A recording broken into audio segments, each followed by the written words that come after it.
They say love is shown through actions, not words. I believe that. For 5 years, I poured my heart into every gesture, every moment, every gift. But on our 5th anniversary, the woman I loved took my handmade gift and threw it straight into the trash. Right in front of me. With a look of disgust on her face, she said 5 words that shattered everything. "I don't want handmade junk." That moment? That was the beginning of the end. But not in the way she expected. My name is Marcus, and this is the story of how I lost myself trying to love someone who never saw my worth, until it was too late. Let me take you back to where it all started. 5 years ago, I met Jennifer at a charity art auction. She was stunning, confident, elegant, the kind of woman who turned heads when she walked into a room. I was a carpenter and furniture designer, running my own small workshop. I didn't come from money, but I had passion, skill, and a heart that was ready to give everything. Jennifer came from wealth. Her family owned a chain of boutique hotels. She was used to luxury, designer bags, expensive dinners, vacations in the Maldives. But when we first started dating, she told me she loved how different I was. She said my creativity and passion were refreshing. She said she didn't care about money. I believed her. God, I wanted to believe her. Our 1st anniversary, I handcrafted a jewelry box from reclaimed walnut wood. It took me 3 weeks. I carved her initials into the lid with a delicate floral pattern. When I gave it to her, tears filled her eyes. She called it the most beautiful thing she'd ever received. She kissed me and whispered, "You make me feel so special." That's the Jennifer I fell in love with. But somewhere between year 1 and year 5, something changed. The woman who once admired my handmade gifts started comparing them to what her friends received from their partners. Tiffany bracelets, Cartier watches, weekend trips to Paris. Slowly, her appreciation turned into disappointment. Her smiles became forced. Her compliments? They stopped altogether. Still I tried. I kept crafting. I kept creating. Because I believed that love wasn't about price tags. It was about effort, thought, and meaning. Until our 5th anniversary proved me wrong. I spent 2 months preparing for our 5th anniversary. I wanted it to be perfect. I designed and built a custom coffee table, a piece of functional art. Jennifer always complained that our living room needed something special, so I made it for her. The table was made from live-edge maple, with hand-carved legs and a glass inlay that captured light like water. It was the best work I'd ever done. I also planned a quiet dinner at home. Nothing extravagant, but intimate. Candles, her favorite wine, a meal I cooked myself. I wasn't rich, but I gave her everything I had. When she came home that evening, I was waiting with the table in the center of the living room. I was nervous, excited. I'd wrapped a small wooden pendant I'd carved as an extra surprise, a heart-shaped piece with both our initials intertwined. She walked in, barely glanced at the table, and tossed her purse on the couch. "Happy anniversary," I said, smiling. She looked at the table. No expression. Just blank. "What's this?" she asked. "It's your anniversary gift. I made it for you. It's a coffee table, handcrafted, one of a kind. And this?" I handed her the small wrap pendant. "This is something extra." She opened it slowly, looked at the wooden heart, then looked at me. And that's when everything fell apart. "Marcus, seriously?" Her voice was cold, annoyed. "You made me what again?" I felt my chest tighten. You thought wrong." She dropped the pendant on the table. "Do you know what Sarah got for her anniversary? A diamond necklace. Do you know where Amanda's husband took her? Santorini. And you give me this?" I tried to stay calm. "Jennifer, I put my heart into this. I spent I don't care how long you spent, she snapped. I'm tired of handmade junk, Marcus. I'm tired of being the only one in my circle who gets wood carvings instead of real gifts. My hands were shaking.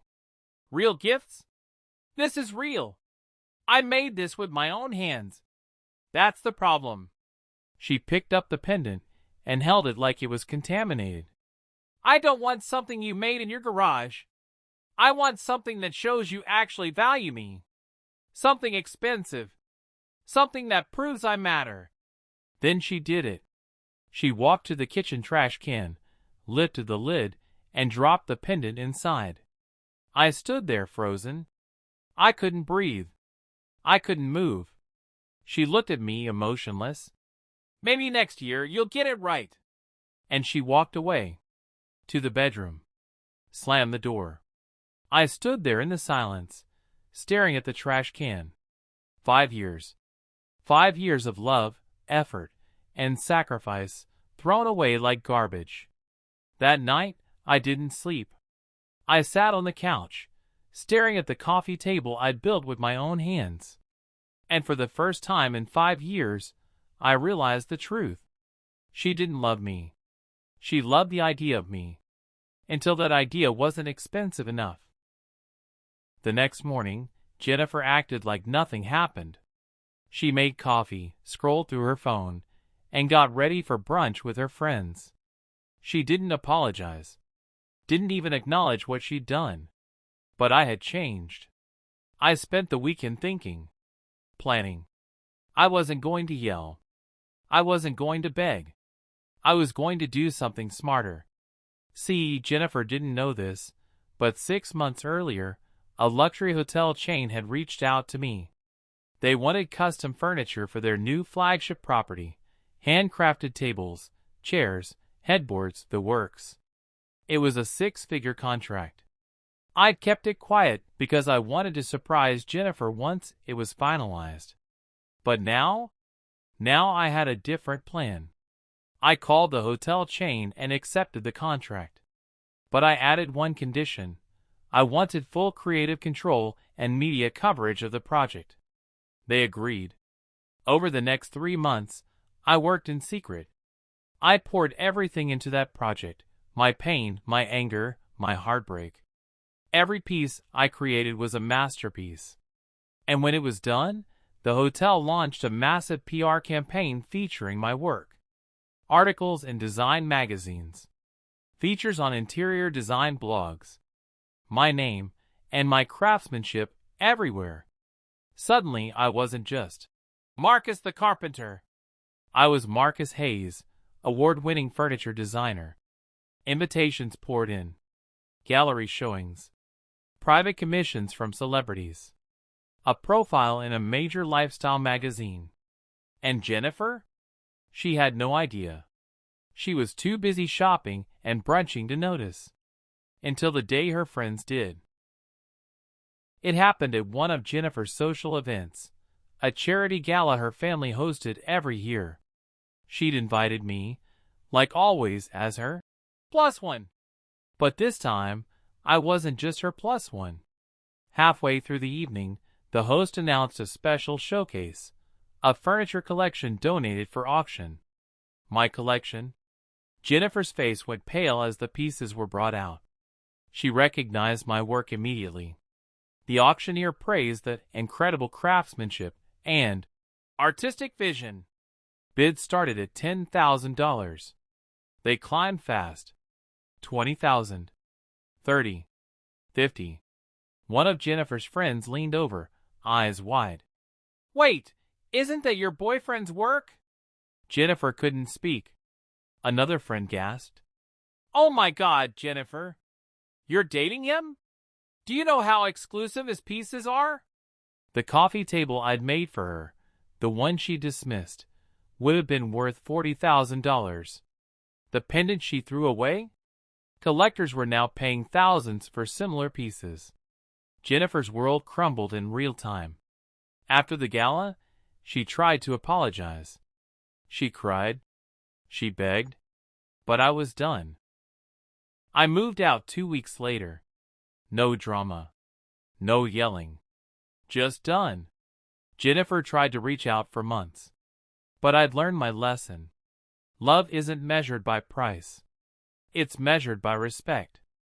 And she never had any for me. Today, my work is celebrated worldwide. And Jennifer? She's still chasing price tags. The moral of this story? Never let anyone make you feel small for giving your best.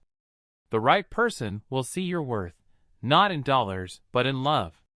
And sometimes, the best revenge is becoming everything they said you'd never be.